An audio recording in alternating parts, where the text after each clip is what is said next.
Giovanni, man, what's good with you, bro? Peace, peace. Give me just a moment. I'm gonna turn you up. Hey, you take your time. How are you today? I'm good, bro. No complaints. How about yourself, man? I'm doing okay, man. It's good to hear from you. You sound like you're on high spirits. That's Likewise, what I like to hear. always. It's gonna be a great day today. We making it, man. 2020 is almost over. Yeah, That's about all you can ask for, right? that's it. Hey, that's it. Another year, man. Absolutely, absolutely. Um, so uh, I don't know if everybody tuned in to our last episode, but our last episode was about knowledge of self Yeah. and unlearning, relearning, and just getting a better understanding of what understanding is. Yeah. Today I got the honor of coming back on the Three Milli podcast to talk about financial literacy, Mm. one of my favorite topics. And if you ask me, I believe we spoke on it last time. Yeah. When you asked me, what's going to actually get us out of this besides voting? Mm. Financial empowerment, economic empowerment, Right. doing for self, and having the ability to determine our own trajectory Mm. based on what we're bringing to the table from a financial perspective. That's right. So that's what I want to get into today. Let's rock. So I'm gonna jump right into it if it's cool. Please do. Okay. Please do. All right. Cool. So first and foremost, we talking about financial literacy. That's the subject of the day. Mm. And before we start that, we want to get a firm understanding of what financial literacy is. Mm-hmm. And I like to speak in layman's terms.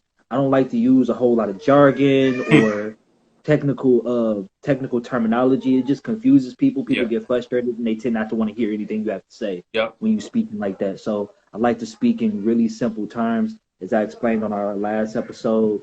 If you can't explain something, no matter how complex it appears to be, you can't explain it in the simplest form. You don't know it well enough. That's fact. So a very brief understanding of what financial literacy is.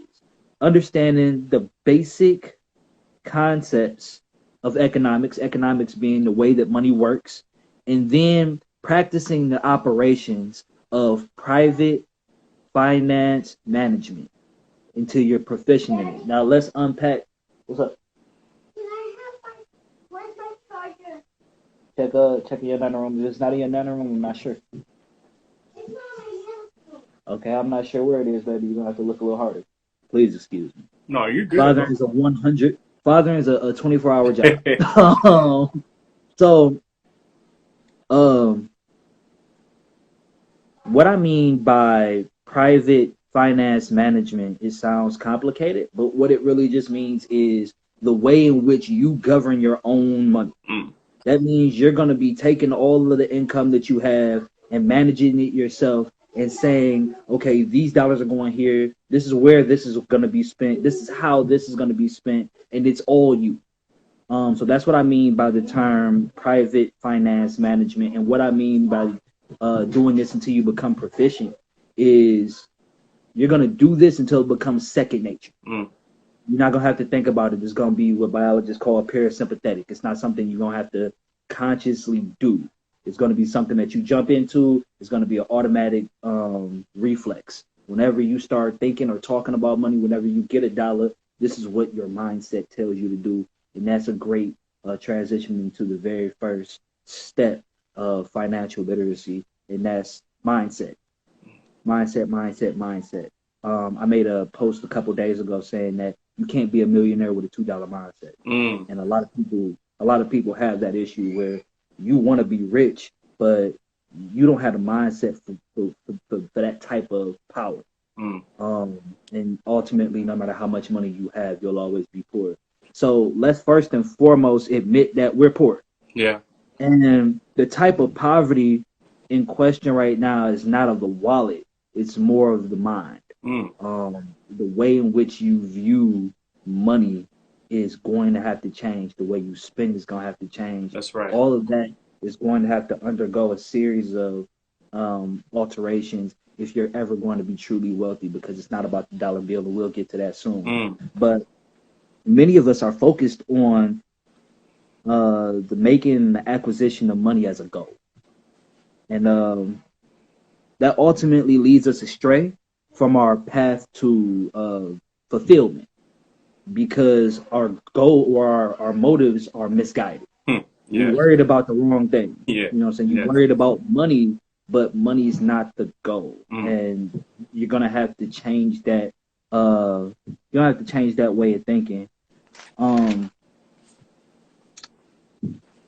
You gotta start understanding what money represents. So money's a tool and it's a proxy. You know what I'm saying? These are the things that money actually are. So we've decided that okay, we haven't been thinking about money correctly this entire time. All right, so let's establish a more correct definition and recognition of what money is. So here's some things that money actually is. Money is a tool. Money is a proxy. And money is dead weight. I'm gonna break these things down. So money is a tool. Cash is a utility. It's used to achieve goals, but it's not a goal in and of itself. That's really important. That's what we just discussed a few moments ago with our motives being misguided and us not necessarily being focused on the right intent Right. when it comes to money. So we got to understand that money is just the tool. It's not the goal. It's just the tool to help you achieve the goal. And it's a vehicle for becoming successful. And just for a moment as a sidebar, let's talk about success, right? Success is not a goal. So a lot of people, you ask them what they want to do with their life, where they want to go, what they want to be, and they say something like, "Well, I'm just trying to be successful," like on some Drake and Trey songs, right? I just want to be successful. Like, no. Success is not a goal. Success is the product of achieving goals. That's facts. It's what you feel. Success is what you feel after you've met your goals. It's not a goal in and of itself. So that's just to add some context to the term success as it relates to money being a tool or a vehicle to help us get to success. Next, we stated that money was a proxy, and we don't really have the time right now to explain what USD is. But in the interest of time, it'll suffice to say that money is the US dollar at least is just paper. Okay? The US dollar is just paper and it's only backed by good faith and mutual agreement. So the only thing that gives our dollar value is the fact that I believe it's valuable and me and you both have a mutual agreement that it's valuable. Yep. Besides that, it's not backed by anything tangible that has intrinsic value attached to it. So it's just a proxy. And we got to understand that. So what that means is money's not value and money is not valuable in and of itself. So it has no intrinsic value. Instead, money is better seen as a credit. Money is better seen as something that could be exchanged for something valuable. So whatever you have or whatever you want, you're willing to exchange it for money. That's right. So that makes money the proxy. It makes money the stand-in for something valuable until you get something valuable. So let's further expand on that. This is the basic theory of commerce. It's a reason why we buy things. And to put it in a simple explanation, everybody is trying to buy something, or people value what they want more than what they have. So you have to value whatever it is that you want more than what you have. Otherwise, you're not really gaining any value. Yeah.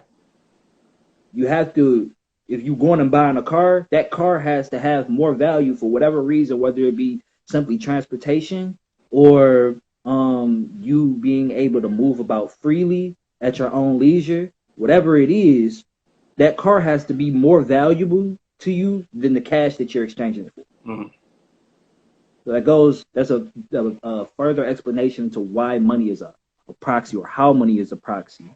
Um, in the case of cash transactions, you're always exchanging value for potential. So again, let's take the car for example. The car is what we value. Yeah. The money or the proxy or the credit is potential. It can be exchanged for anything that we deem valuable. So you're always, in terms of cash transactions, you're always exchanging you're always exchanging value for potential. That's always how it goes, no matter what it is you're buying. So value is the product, the service, or the solution. Whenever I'm teaching people on how to market their product, I always tell them that you're not ever really selling anything. You're selling a solution. People don't want to buy your product. People don't want to buy my shirt or my hat or my wife's wigs or whatever. They don't want to buy that. They want to buy a solution to their problem. I no longer want to wear just anybody's brand. Maybe I'm boycotting Gucci. I want to wear black-owned products, and I want to wear something. I want to wear a shirt that makes a statement. So that's my problem. And if you're a black-owned business with a brand that represents a certain ideology that I'm in alignment with, then you solve my problem. Services are, of course, like especially in our generation, nobody wants to do anything themselves. Yeah. So you're constantly serving people. Whenever you become an entrepreneur or a business owner, your primary goal is to serve. Yep. You're solving problems and you're serving. Yep. They say that the customer is always right. And while you don't have to necessarily believe in that, because I know I certainly don't, I've been on both sides of that situation where I've been both the seller and the producer and the consumer. And I can say that even from a consumer's perspective, I've not always been right. However, what I am is the customer. So even if the customer is not always right, the customer is always spending money with you.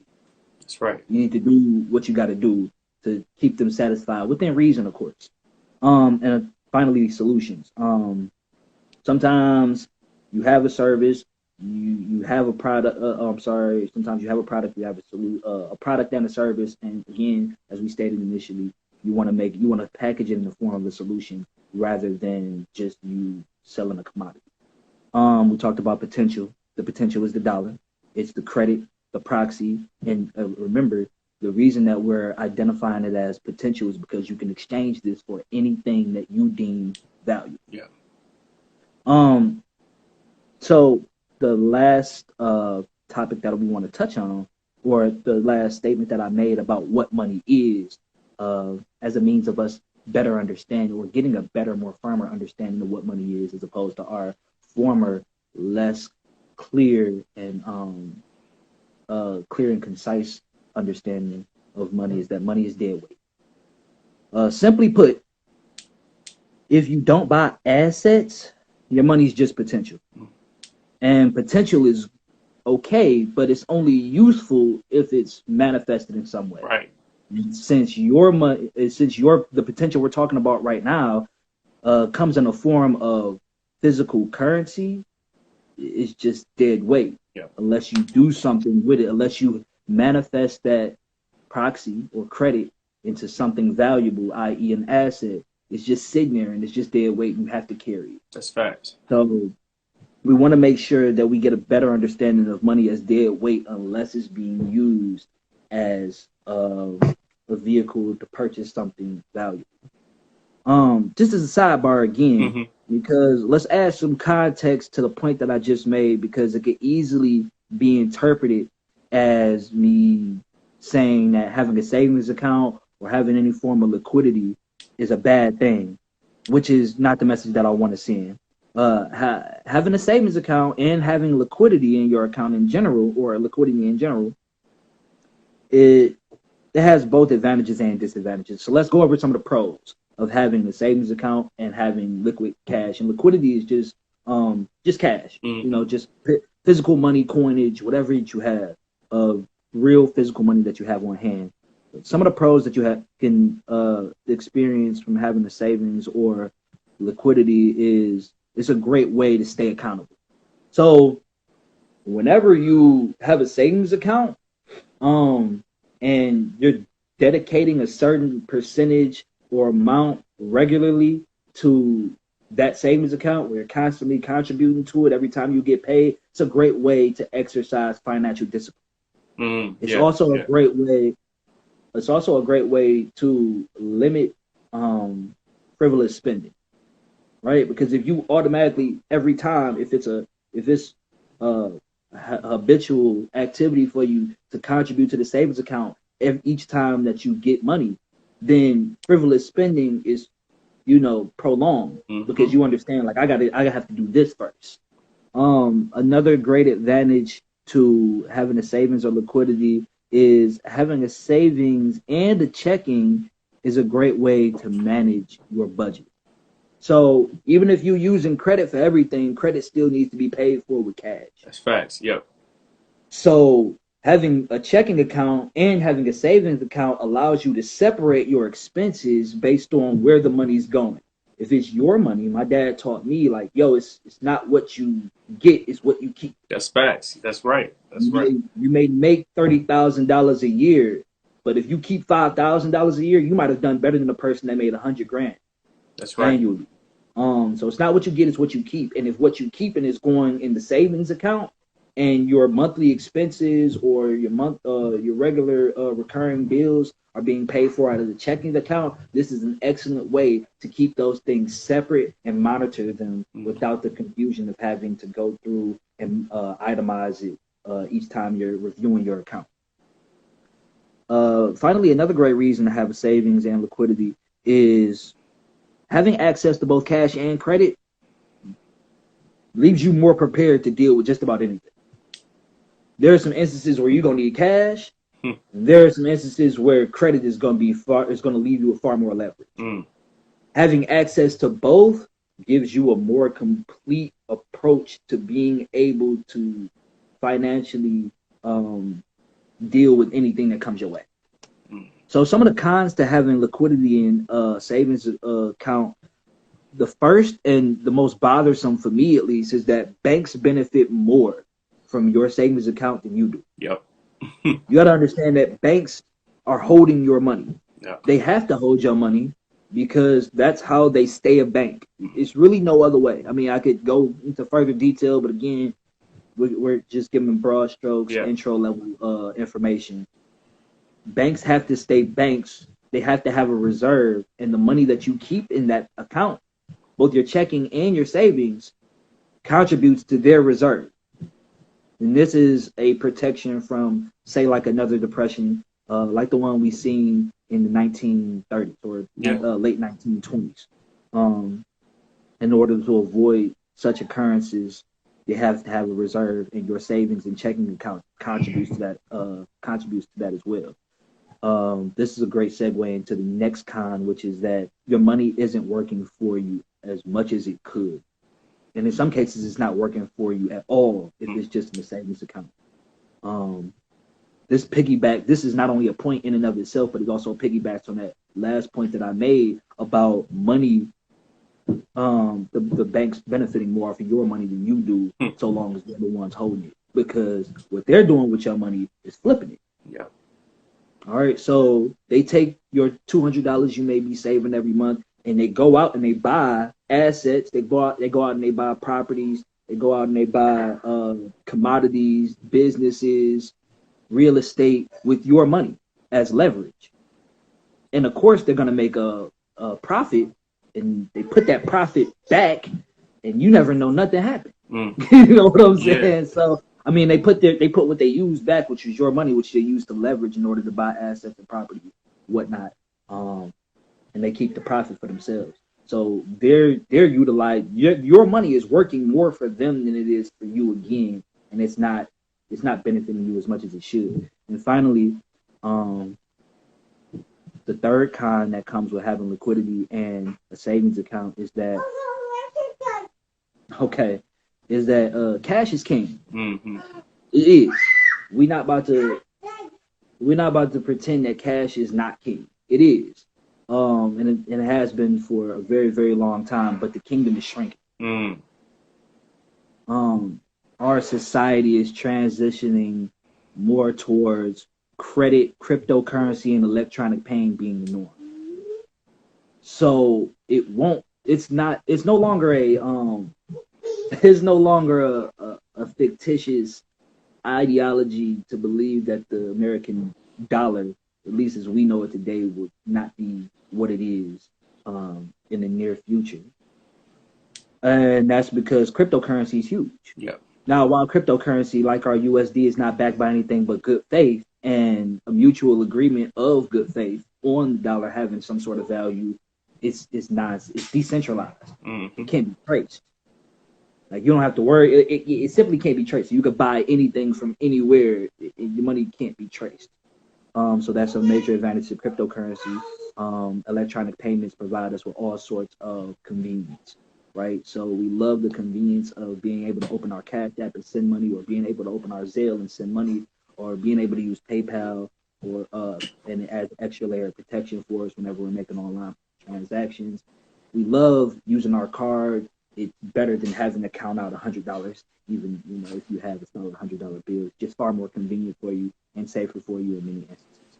And of course, credit. Credit is huge. Credit's far more important today than it was maybe 20 years ago, or maybe even 10 years ago. And people have to learn how to utilize that just as much. So while cash is king, the kingdom is shrinking at a pretty rapid rate. So based on all of these things that I just discussed, both the pros and cons of having a savings account and having liquidity, there are two rules of thumb that I tell people to keep in mind, especially when reviewing these different pros and cons. The first is that cash is for acquiring assets and managing unforeseen expenses. So a great example is back a couple years ago in Michigan, where I live, they brought down the price of silver per pound. They cut it in half. So maybe 3 pounds of silver would have cost you $500. Well, for about a month, it was $250. Wow. You're gonna need some cash on hand for that. Yeah. All right. Yeah. That's important. And guess what? After that month, it went right back up. You automatically made a flip. It was automatically 100% profit just for having the liquid available to go and make that move. And you are gonna have some instances in life where you're gonna need cash. Like, credit's not gonna cut it. Yeah. Credit's not gonna be acceptable. Your credit card might not be available. You might have an American Express and they might not accept American Express. You're going to have some instances in life where physical currency is going to be needed. So again, as we stated, one of the pros of having liquidity in the savings account is being best prepared to deal with any circumstances financially. The second rule of thumb to keep in mind is that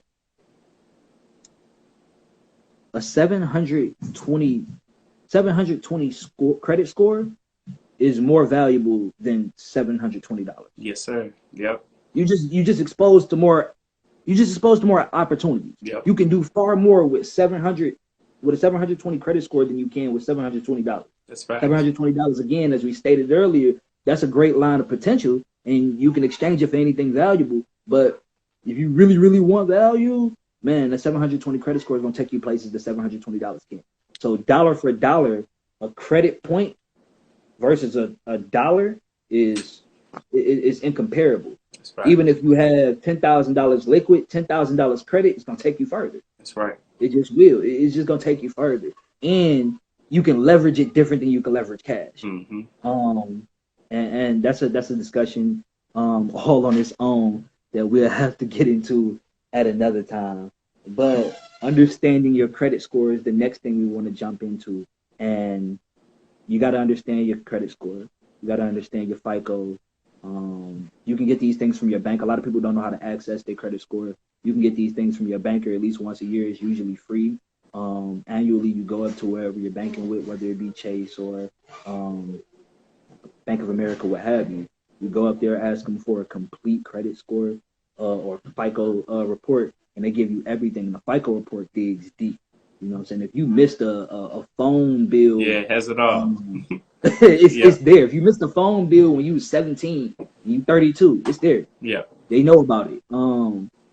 So you don't know what's in your credit score until you get your FICO report. Mm-hmm. And then you can better address, things that are going on with your credit score and building it. And it's okay if it's not great.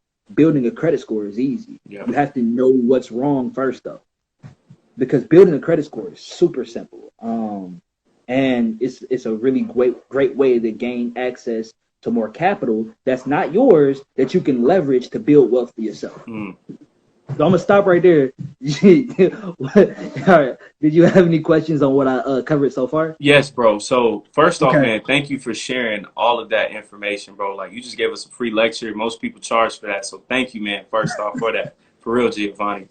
Bro, last episode when you spoke about Paranomics, and that's a book, Dr. Claud Anderson, man, to me is somebody who's so slept on. And right now, I see people are trying to hop on that bandwagon. But the things that you're talking about doing for self, like what it says on your beanie, and us mobilizing ourselves, using the power of finances, knowing about credit. These things aren't taught in school. And you being in the education system, seeing this, what are some baby steps that we can start implementing for ourselves and eventually for our children to start teaching us about financial literacy and how to leverage our money so we can do for self? You said a key word, baby steps. Yeah. Baby steps, baby steps, baby steps. We get online and we see the Grant Cardones, we see Jay-Z's, we see the Damon Johns, and these guys are mega millionaires and they telling you how to manage your money, but you making like $25K. Yeah. Annually. Yeah. And he's like, well, how am I supposed to do that, bro? What are you talking about? Like it's so much easier said than done. Baby steps are mad important. As far as something like credit. Let's say you got like a 650 credit score. Well, guess what? With a 650 credit score, you can still get a home loan.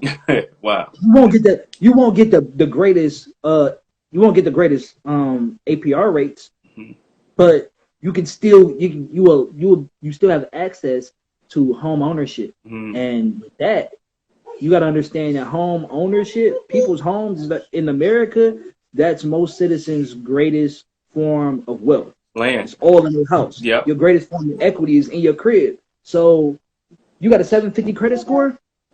Try to go get you a credit. Try to go get you a home loan and try to buy a house because there's no equity in renting.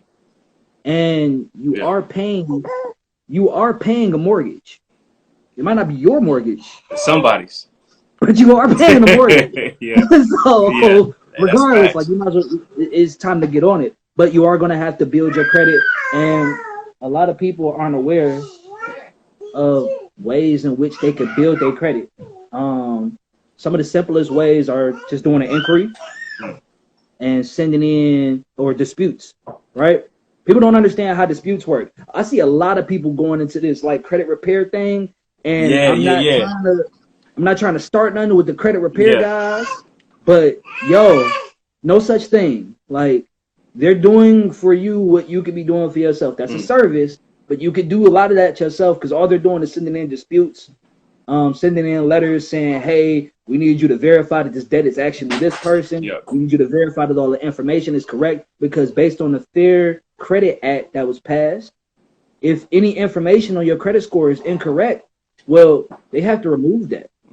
So if your address is not correct, if your name is not spelled correct, no matter what it is, if there is something that isn't up to date on your credit score and they're saying that you owe, well, if it's not reported correctly, that goes against the Fair Credit Act. That has to be removed. Okay, boom, your credit score just went up. Wow. You might be saying, I can't get a Discovery card, or I can't get a American Express. Okay, what you can do is start out with something called a secured credit card. Secured credit card works a lot like a debit card. What you do is you get the card and you place, let's say, $250 on the credit card. Now they're going to give you a secured line of $250 credit. This means that you can go out, spend, and at the end of the month, your spending limit is $250. And at the end of the month, you'll pay back whatever you spent. You do this for 90 days straight, they bump up your credit, your line of credit. Now instead of $250, you got $500. You do this for a year before you know it, you have a line of $2,000 credit. Now that does seem like much, but it's much better than what you started out with. And this establishes credit history for you. A lot of people aren't aware of how important credit history is to your credit score. A lot of us have no credit history, and that negatively impacts your credit score because, to put it in layman's terms, I don't know you. Yep. You know what I'm saying? You borrowing money from me, but I don't know you. Yep. How I'm supposed to know what you're going to do if I don't know you? That's right. So you have to build a rapport with the credit bureaus. And the only way you can do that is if you have credit history. And if you don't have a good credit score, or you don't have access to a card, or you can't get a card, the best way to start is with a secured card. Next, be aware that doing things like paying your card early can have such a positive effect on your credit score that it's unbelievable, right? Because you got the money anyway. Just paying your card 2 weeks earlier works.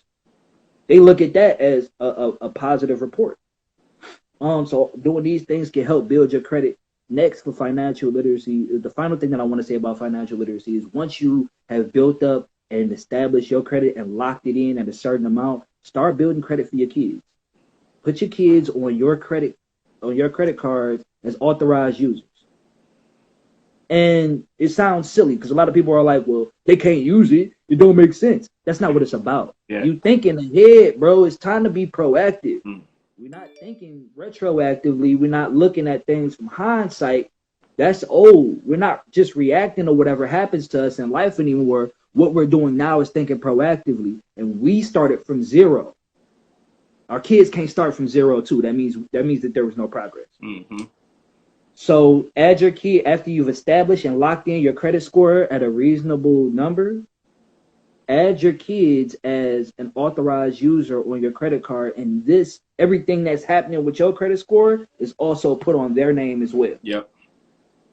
So for instance, my 1-year-old's on my credit card.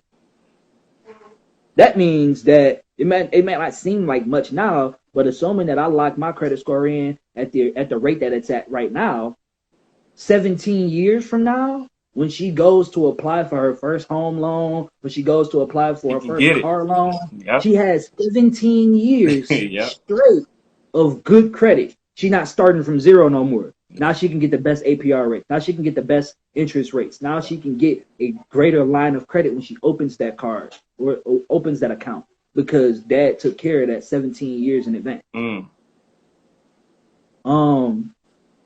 Another thing that I wanted to talk about as far as getting into financial literacy and doing for self, own some stocks.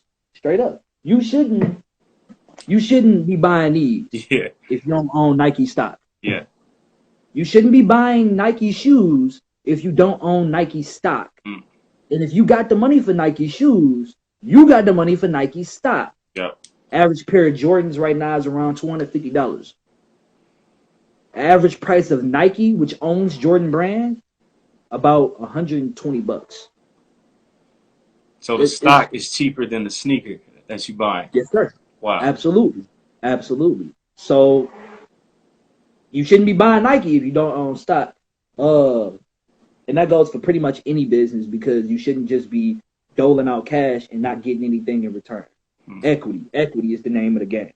Ownership is the name of the game. And the easiest way to gain equity and ownership at the exact same time without having to go and build a business of your own or be an entrepreneur or be a partner in some large corporation or anything like that is by simply opening up your phone, taking 6 minutes, registering for a Robinhood or a Webull account and funding that account and saying, I like Procter & Gamble.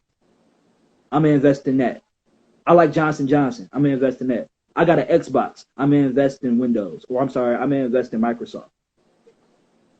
I like PlayStation 5, so I'm going to invest in Sony. I got a Galaxy S10, so I'm going to invest in Samsung. A lot of people get it, and a lot of people have the money, and they have the access, but they don't know how to start with buying stocks. And what I tell people is, don't overthink it. You already invested in a lot of different brands.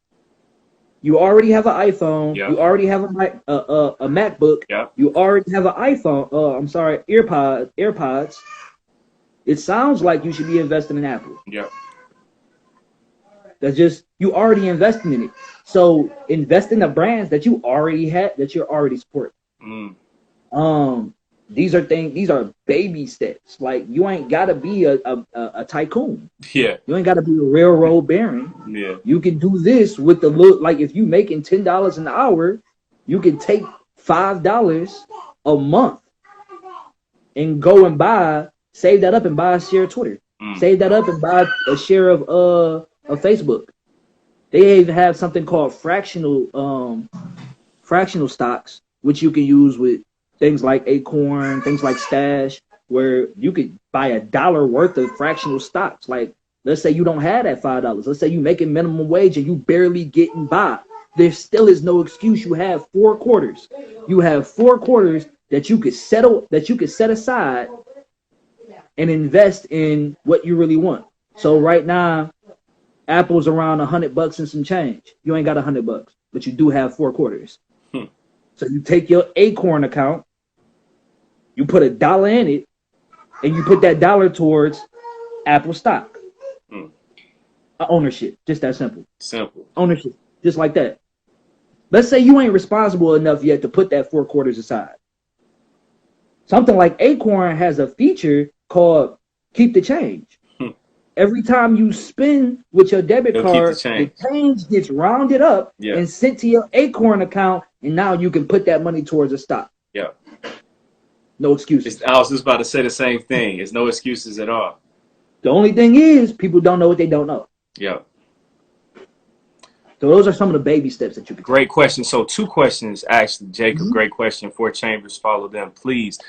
Jacob, he asked, what are the steps to add a child as an authorized user on your credit card? Oh, you can do that from your phone. So, for instance, I have a Capital One card. My Capital One app on my phone allows me to go through, and there's an option that says add authorized user. It also says it on my Chase card. You open up the app. Want to add an authorized user, you add that person's name, their social, and their address. Boom. Now, in some instances, you may not be able to do that from an app. You can do that from the website, the official website, or whatever company that's your creditor. You can do that strictly from their website.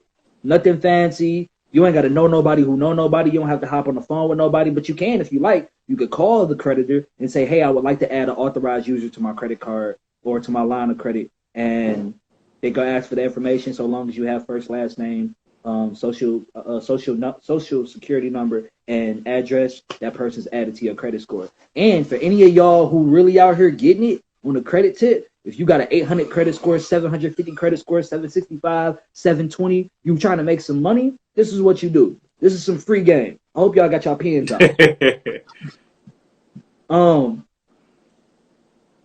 Let's say you don't have no kids. You're 21, you out living life. You know what I'm saying? You're living your best life. You're doing your thing, but you need some extra cash coming in because the club ain't free. Okay? Avion ain't free. Duce ain't free. Jordans ain't free. You need some extra cash rolling in. You got a 720 to an 800 credit score. Well, people who are repairing their credit need your assistance. So what you'll do is you'll say, hey, I understand that you're trying to repair your credit. I happen to have a approach to repairing credit that could help you within 30 days, boost your credit score dramatically.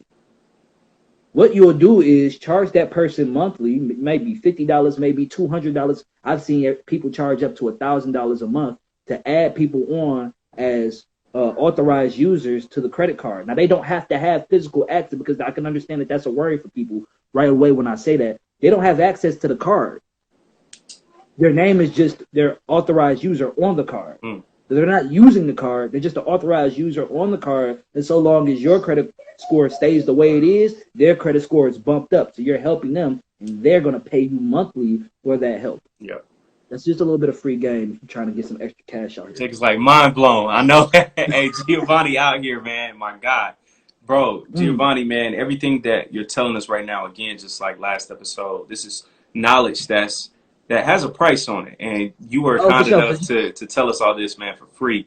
And, bro, last week or week before last, talking about voting, I think that this kind of connects to finances as well, because I think that we don't realize and just analyze overall that people have to fund politicians. People have to fund campaigns. And we talk about voting. I'm in Atlanta. It turned blue, which is cool seeing that. But at the same time, my biggest worry is us getting tangible solutions for our vote. And I know when it comes to other communities, they utilize their finances. You talk about paranomics again, Dr. Claud Anderson, he talks about using finances for politicians. How do we leverage our money when it comes to our votes as well? So it's interesting that you mentioned the Powernomics book from Dr. Claud Anderson. His second floor, he uses a metaphor. Uses a metaphor, not a physical building. But the second floor is politicians. The first floor is economics. You use the economics that you've built to buy your politician. Period. They're being bought anyway. All right? Millionaires are paying for these campaigns. Campaigns are mad expensive. Commercials, signage, all of that. Rallies, that is mad expensive. Look at it like you look at a hip hop tour. Yeah, that's facts. Yeah. It is. You got it's fights. mad expensive. Yeah. So Wu-Tang Clan go on tour. You better believe it's gonna be super expensive for them to do that if they're doing a world tour. So buy your politicians. We talked last week about how sometimes we just brought politicians. You never hear about these people until they asking for your support, until they asking for your vote. You never hear about them until the end. Well, what if the person who was running for office came from your community? That means that person lives with you, shares a common condition with you, shares common beliefs with you, shares common struggles with you, and has a common perspective or worldview on the topics that you think are most important, simply because they're in close proximity to you. Now you put all your money behind him. All of your money. All of the black-owned business. We're gonna have a town hall meeting. Hey, who gonna be running? What's your platform? What are your qualifications? How are you gonna do what you say you're gonna do? And guess what? We worry more about how you gonna do what you say you're gonna do than we are about your qualifications. We just are. Like, if you got a plan and another person got a degree, I'm going with the person with the plan. I'm not going with the person with the degree just because the school deemed them intelligent with a piece of paper. No. I'm going with the person with a plan that seems feasible, that seems like it could actually be executed, and is willing to go through what it takes to execute that plan. I'm putting my money behind him. And that's what we have to do. You have to start bringing your own politicians to the table. And it's not going to work the first 5 years, 10 years, maybe even 20 years. It's not going to work. But you're not worried about it working that soon. Just like building a business, you're building a brand. All right? And when you have a brand, you're building a story. And people want to buy into your story. People want to support what it is that you stand for. And after that, the traction will build itself up. You don't have to worry about whether or not you got enough funding or enough publicity or none of that, because you have somebody that's from the place that they claim to be representing. Fact of the matter is, Kamala don't come from where I come from. I don't care what story she tells. That's fact. She just don't. She doesn't come from Detroit. She didn't go to DPS schools. She didn't grow up on welfare. She didn't grow up with food stamps. She didn't grow up in public housing. She just didn't. She may have walked to school, but most kids do. Your school might have been really close. That's real. That's real. And of course I'm being facetious, but straight up. You need to have people who recognize your condition. Joe Biden don't recognize your condition. Donald Trump can't relate to you. He can't. He just can't. How can he? It's not even his fault, bro. Like, it's not his fault. And we want to blame him for not being relatable, but how could he be relatable? How can he relate to your condition? You need to go and get politicians that are from your community, that you handpicked, that have a plan, and then put your money and support by them and dedicate your time and energy to them. Guess what? They did something you don't like. They said something that you don't like. They supported something that you diametrically are opposed to. Guess what? That's happening. It's going to happen. What are they going to do for you though?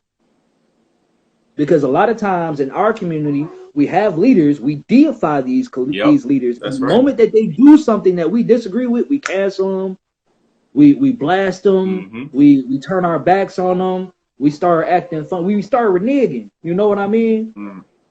We got to stop doing that. People gonna do things that you don't like. Let's be honest. Can you honestly say you like everybody? No.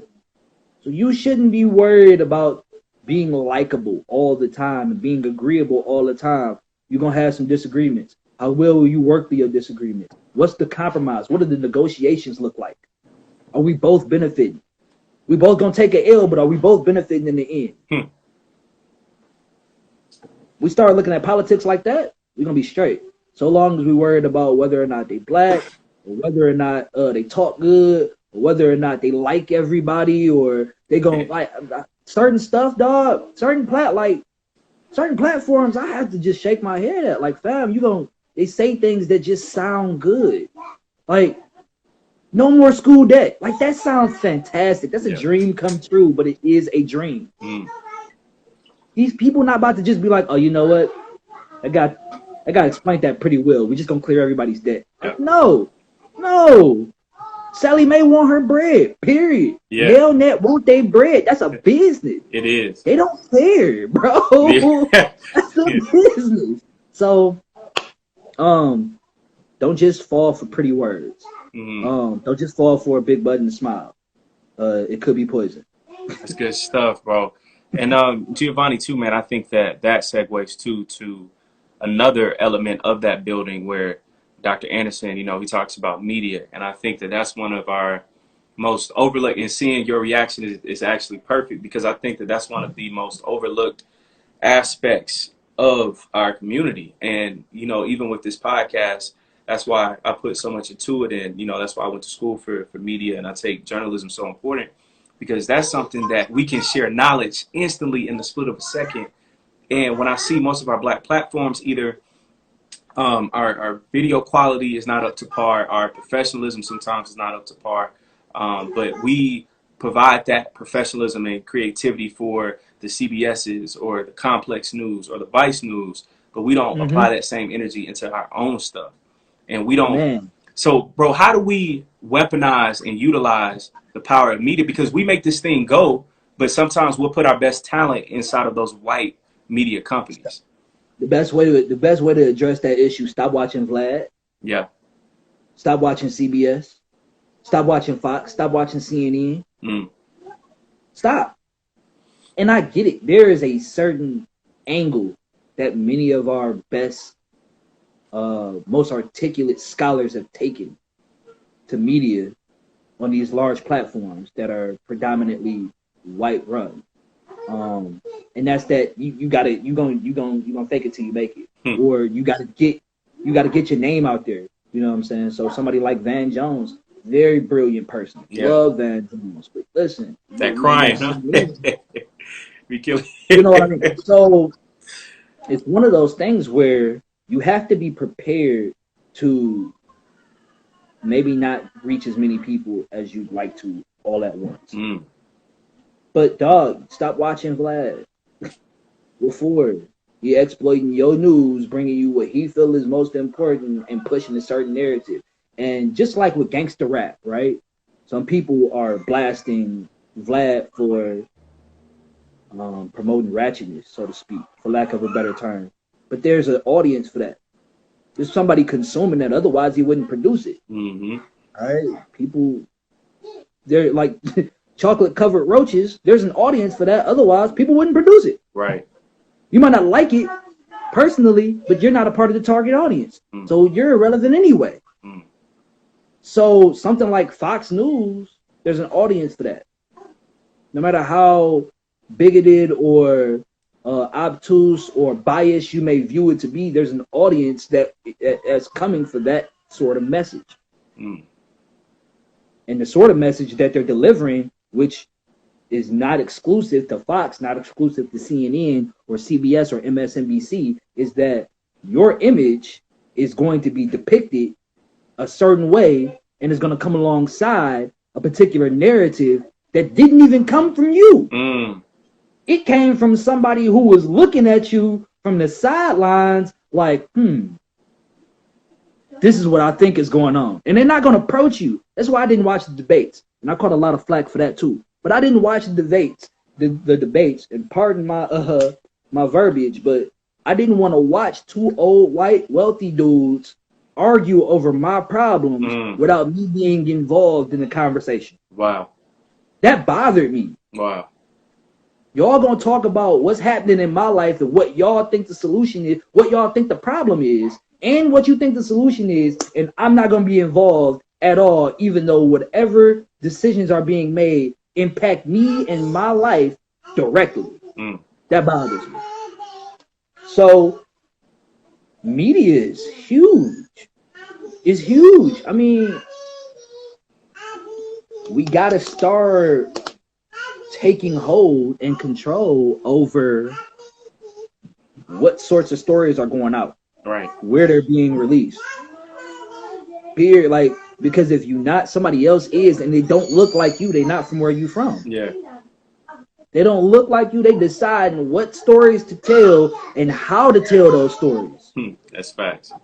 Without your input, it's your story, but we're not gonna consult you on the best way to expand on that story. Yeah. We're just gonna tell it our way. Yeah. That's the his story part of history. Like, it's his story. It ain't got nothing to do with you. It's more about him. You just happen to be involved in it. That's right. When you decide to take control of the narrative, we gonna be straight. But media is a tricky thing. You know what I'm saying? It's all fluff. Yeah. It's all fluff. And I tell people straight up, nothing in politics or media is done by mistake. You think they spend all of that money to just do things, like to make mistakes? Yeah. Don't get me wrong, mistakes are valuable lessons, but bro, we spending a little bit, these expensive mistakes. Yeah. Nothing that happens in the media or in politics is a mistake. It's all intentional. So start looking at it that way. What's the intention? Why did they do that? Or if it was a mistake, they have the power, because again, they're controlling the media. They have the power to cancel that out, to edit that out, and make sure you never see it. That's right. What you think bloopers are? You know what I'm saying? So they have the opportunity to cancel that out and keep it from the public eye, but they still allowed it to be viewed. So even if it is a mistake, why are they still allowing it to be viewed? You got to become, this goes back to the conversation we had last week, you have to become more critical. Yeah. And a lot of people be like, oh, well, this is a conspiracy theory. Yeah. And that's cool, because listen, conspiracy theory has a negative connotation attached to it for various reasons. But the fact is, conspiracies are real. The people who commit conspiracies are called conspirators. They're real. These things actually happen. Now, your theory on a conspiracy may not be real, but the conspiracy happened. Tuskegee happened. The Southern strategy happened. Yeah. Eugenics happened. Yeah, all these things. Race riots. The Trail of Tears happened. Smallpox happened. AIDS happened. Crack happened. Yeah. Reaganomics happened. Yeah. All of it happened. The war in Afghanistan happened. All of these different things happened. Now, how they happened, that's your theory, and you're entitled to it, and it may or may not be truthful or valid, but it's easy to write off things as not being credible when you just slap conspiracy on it. That's right. You got to unlearn that. Conspiracies happen. Yeah. Like Patrice Lumumba was actually assassinated. Yeah. Fred Hampton was actually assassinated. Martin Luther King's family actually won a civil case against the FBI. It actually happened. That's not like it's like when you slap conspiracy on it, you kind of just dismiss it. Yeah. But these things actually happen. No matter what you think about how it happened, they actually happen. So, question everything, and start taking control of your narrative, and stop supporting other people's recollection of your real life events. That's how we're gonna take control of media. Yo, Giovanni, man, again, you did not disappoint, bro. You went in for an hour. I love it, bro. My last question, man, for you. My last question. How do we, I would say, or I wouldn't even say how do we. I would probably ask this instead of, what do you think we should do with our money as Black people, bro? Because I know it's like our spending power, it's billions, even trillions. Like, it's the power of like an actual country. Yet the moment that we get our money, our dollar, it's already being spent. And I remember last time you alluded to Killer Mike on Trigger Warning, and how, yo, like, he couldn't even spend anything really with Black-owned businesses for essentials. He was sleeping on the bench. He slept on the bench because there were no Black-owned hotels. Yeah, exactly. That's frightening. And it's not. And I was explaining to my sister-in-law when we was watching it. She was like, well, I don't get why you would do that, right? Because it sounds silly initially. But it's not that you have to live 100% Black. It's that even if you wanted to, you don't even have an option. You can't. Even if you wanted to. Let's say you wanted to try it. Just a social experiment. You wanted to try living 100% through Black-owned businesses. You couldn't, even if you wanted to. Right. That's a problem. So you want to change that. What should we be doing with our Black dollars? You should be spending it with your neighbors. Now, that's all right. So that's a cliche. We know that already. We know we should be spending Black. Let's talk about what the real problem is. Why don't we spend Black? Because there's no esteem attached to it. I could watch quality TV, Black-owned, network, streaming, but Amazon has esteem attached to it. I'm gonna buy this Fire Stick. Yeah. I could buy a figured phone, but the new iPhone has more esteem attached to it. Yeah.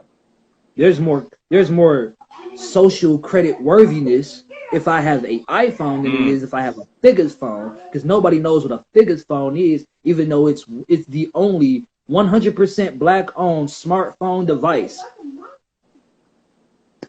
There's more esteem and name worthiness attached to me buying a Galaxy than it is to me buying a figured phone. So that's problem number one. There's no esteem in buying Black. Not when I could go buy Gucci. Not when I could buy Cadillac. There's no esteem in it.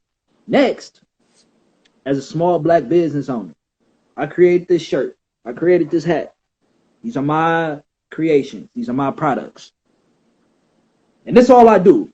I don't do dentistry. I don't fix cars. I don't fix roads. I don't cut down trees. But understand this, as a Black business owner, I don't just represent my clothes or my brand. I don't even just represent the industry of clothing in Black business. As a Black business owner, I represent the whole of Black business. That's something, yeah. So the Black tire shop down the street, if I mess up on somebody's order, if I gave them the wrong size shirt, you're messing up for you know everybody. what they're gonna say? Yeah. That's why I don't buy Black. Yeah. That's why I can't mess with them. Yeah. And they gonna not go down the street to the Black tire shop that don't have nothing to do with this shirt. They gonna not go to the Black grocery store because the barber messed up their hairline. That's why I don't mess with Black people. And you can't trust. They got scammed by one person, and that messed it up for everybody. But my question is, when McDonald's mess up your food, do you say you done with McDonald's? Nope. They coming right back. When Nike send you the wrong pair of shoes, do you be like, no more? Yeah. I'm only buying Spreewells and Patrick Ewing's from now on. Like, no. Yeah. That's not what happens. Yeah. You continue to buy. You say that, oh, man, they just made a mistake. But why don't you extend that same level of patience and amnesty to Black brands? Because we already know what we should be doing with our Black dollars. We should be buying Black. That's a cliche. I'm not even about to waste your time telling you that. We're going to talk about why it's not happening. There's no esteem. There's no credit or no social credit worthiness attached to buying black brands, other than the cliche of being woke or enlightened or whatever the cats is calling each other, conscious or whatever. And people have this weird bias against black brands where they just like, well, I don't trust black for whatever reason, and it's unfair. What's the other reason that we not buying black? Because it costs too much. That's one that bothers me. Bothers me. Because I'll buy anybody's product for any price if I see value in it, but if it's black on, I'm skeptical on it. Why is that? If it's a black on t-shirt, you like $40, that's too much. But you just bought a Versace shirt for like $300. It's retarded. You don't even know Gianni Versace. Right? Right. It bothers me that we place more value on other people's names rather than our own. We place more value. So instead of placing a value on Caleb, a value on Giovanni, we place more value on Cadillac, Gucci, Ralph Lauren, Michael Kors, Louis Vuitton. These names are all far more valuable to us than our own names. I'll buy a Calvin Klein shirt just because it say Calvin Klein on it. It could easily say Caleb. It's just the name. Calvin Klein. It's just the name. So I'm gonna buy it. Yeah. It don't make sense. You telling me that person's name alone is more valuable than yours? Dang. They didn't even manufacture that product. They just slapped their name on it. Wow. And they forget, like, Gucci's a name. Yeah. All right, Bentley is a name. Louis Vuitton, yeah. That's a name. That's not like people. And it's a lesson in that as well. It's not just me criticizing. There's a lesson in that. Or Ralph Lauren. Ralph Lauren is a name. A guy on a pony or a horse with a mallet swung up in the air. That's the logo. Take the name, make a logo. You got a brand with a story behind it that represents something that you believe in. Because it's why your brand is why you do what you do. So it represents something that you believe in. And you telling me your name can't do that? It got to be Ralph Lauren? Wow. It got to be UGG? It's not your name. It has to be Phil Knight. Like, I done made Phil Knight a billionaire a couple times. I have. And for a couple of reasons. Not just because I'm a shoe fiend, because I am. I love shoes. But because I'm a walking billboard. Every time I walk outside, guess what? People want to know, where you getting shoes from? How you get those? How much those cost? Where can I get that? Yeah. You free publicity. So not only did you spend your physical, your money. You doing marketing for them. You a marketing machine. They don't even have to pay for billboards because you draped in Nike from head to toe. Yeah. What they need a billboard for? Yeah. What they need Facebook ads for? You are the Facebook ad. Soon as the shoes drop, you're going to go and buy the outfit off the mannequin and post on Facebook. They don't need Facebook ads. They got you. So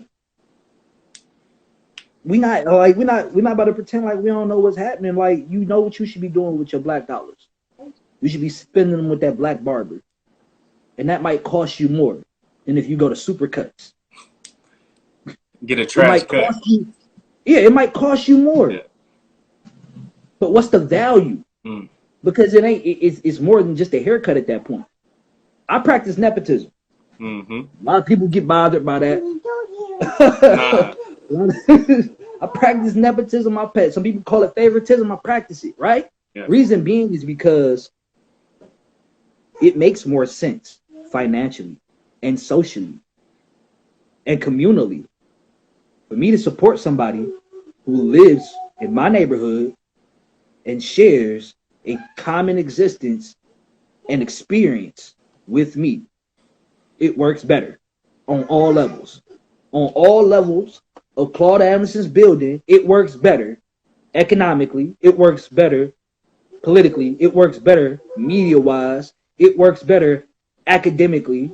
It works better on every single level because I'm sharing my wealth and building and fortifying the wealth within my community with the people who live there. Of course, I'm gonna practice nepotism. Mm-hmm. Yes, I could go to Supercuts. I'm going to the guy down the street that's gonna charge me 20% more because he gonna go to the candy store. He gonna take his kids to the candy lady around the corner, who gonna take her dollars to the black-owned gas station, who gonna take his dollars to the black-owned dollar store, who gonna take his dollars to the black-owned dry cleaners, and we all live within a 10-block radius. Now we all got homes. All of our property taxes go towards funding our public schools. That means our babies get better education. Mm-hmm. That means we can afford better facilities and infrastructure. That means we employ more black people. Mm. What's driving crime in the hood? Poverty. Yeah, you're just trying to make money. Yeah. You don't steal cars if you got a mode of transportation. That's right. That's right. You don't rob people if you got $100 in your pocket. It just don't. It's a waste of your time. Yeah. But if I'm spending with the black-owned businesses who hire black people, I don't understand what the problem is. And the fact is, and I hate to use this example, but every community and every culture is doing it. Mm. Asians taking care of Asians. Yeah. Jewish are taking care of Jewish. Yeah. Chaldeans are taking care of Chaldeans. And they should. Yeah. It's human nature. That's their family. Human nature. Yeah. That's their family. Yeah. You should be, and we don't all have to be on the same page. Yeah. We don't. I could still be a Jehovah's Witness. You could still be in the Nation of Islam, and we could both go to the exact same black-owned restaurant and have a meal. Yeah. We ain't gotta agree with each other politically. You could vote for Trump. I could vote for Biden, or not vote at all. Yeah. Hopefully not vote. Hopefully that's not the case, but we should be able to do that and both share and both go to the same barbershop. Yeah. That should be that should be the thing, bro. Like the fact that we know we should be spending black, but we still like, let's go to Walmart. And there's nothing wrong with that either. Listen, you can do both. You can do both. You can do both. We've erected entire apps and websites dedicated to you finding products that are black owned. Black toilet paper. Yeah. Black toothpaste. We got black grocery stores. And we got it all. Whatever you need. Yeah. Black newspaper. We just got done talking about media. Black newspaper. We got that. Yeah. We can handle that. So it's a matter of not just saying like we need to spend black because we know that already. We've been through that for a long time, since Black Power, since the Black Panthers. We've been through that for a long time. Why haven't we been actually doing it? And let's address those issues. Because there are some legitimate issues. But if we just saying they issues and walking away, well, that's not constructive criticism. That's just plain old criticism. It's nothing constructive about it. Let's address the issues. And once we address the issues, we'll be better suited to manage them and improve our condition as a collective. Because it's easy for me to just say, I don't like the restaurant because they messed up my food, or I didn't like their customer service. So I'm gonna just go someplace else. No. Hey sister, listen, I would love to support your business more, but I have some concerns that I like to share with you, and I'm hoping that you can address these issues because I don't want to stop spending money with you. Because spending money with you is good for us. Mm. That's how you address that. Yeah. But it's a work in progress, and everybody's not gonna be able to get on this boat. Mm. I'm okay with that. Right. Man. Yo. If you got more questions, I got time. Bro, man, you killed this, man. Like, everything has been answered, like, to the 10th degree, bro. Like, for real, man. Giovanni, bro, thank you, man, for your time. And I'll probably say this. Last question. Where do you see the black community, I would say, like, within the next 10 years? Because I think our age group, our generation is actually changing things. I see more entrepreneurship, us having conversations just like these about financial literacy, how to leverage our dollar. Like, all these things are being talked about on a regular basis. amongst young people. And I know it's nothing new under the sun. I know it was groups before us talking about these same things, but I think us having social media and we're able to connect in a split second. How do you think that this will impact us in the near future, or do you feel like we'll just stay stagnant? Black people as a whole will remain largely unchanged. I know that sounds dismal, and to a certain extent it is. Fact is, I love how Mos Def started this album out. He said, people always ask me where hip hop is going. I tell them hip hop is going wherever we go. We move the culture. Me and you are both experiencing a renaissance of financial literacy, creativity, content creation, all sorts of stuff. But that's because we've changed our environment. We've decided to be in a particular environment. And it's real easy to do the right thing in the right environment. And it's real hard to do the right thing in the wrong environment. So fact is, based on that understanding, Black people in America will remain largely unchanged so long as they don't change their mind. Whatever environment you're in is going to dictate the condition under which you exist. Me and you live in a certain condition because of our mindsets, and other people live in quite different conditions because of their mindset. What are you surrounding yourself with? You surround yourself with creatives. You surround yourself with people who are smarter than you. You surround yourself with people who are pushing and hungry.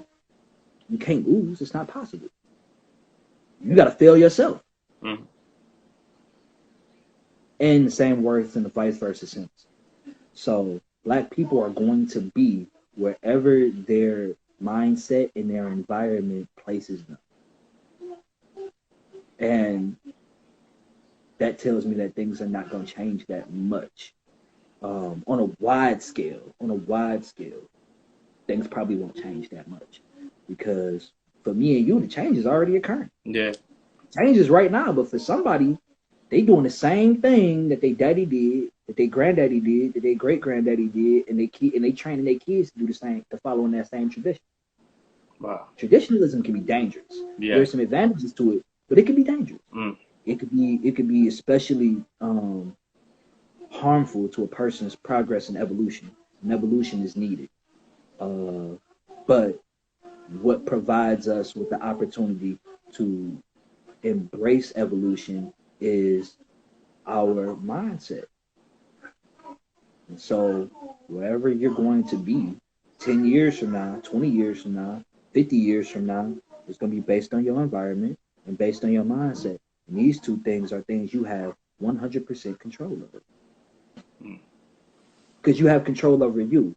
You may not have control over life. You may not have control over the random events that occur on a whim, but you do have control over the way that you react to them and how and if you react to them.